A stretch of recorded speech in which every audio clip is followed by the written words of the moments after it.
आपलं हरवलेलं बालपण आपल्याला परतून भेटायला आलं तर?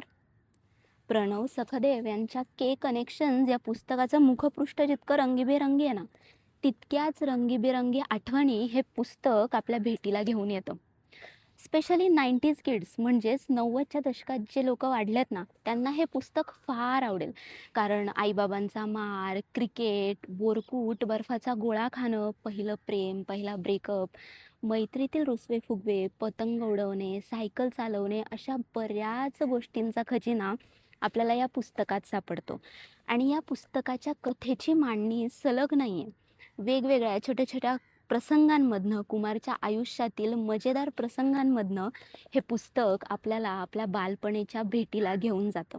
आणि यातल्या प्रत्येक पात्राचं चित्रण इतकं वास्तवदर्शी, जिवंत आणि बारकाईने केलंय, की ही पात्र आपल्या आजूबाजूला वावरतायत याची जाणीव आपल्याला होते. प्रत्येक प्रसंग वाचताना ओठांवर एक समाधानकारक हसू उमटतं आणि कधी-कधी दुःखही होतं. कारण यातल्या बऱ्याच खोडकर वाटणाऱ्या चुका आपणही आपल्या आयुष्यात केलेल्या असतात. त्यामुळे बरीच माणसं आपल्यापासून दुरावलेली असतात. म्हणून हे प्रसंग आपल्याला अंतर्मुख करतात. हे कथानक कल्याणमधल्या एका मध्यमवर्गीय कुटुंबात वाढलेल्या कुमार या मुलाच्या आयुष्याचं चित्रण करतं. आणि यात काही 90sचे बॉलिवूड रेफरन्सेसही आहेत. आणि भाजीवाली अक्का हे माझं सगळ्यात आवडतं पात्र.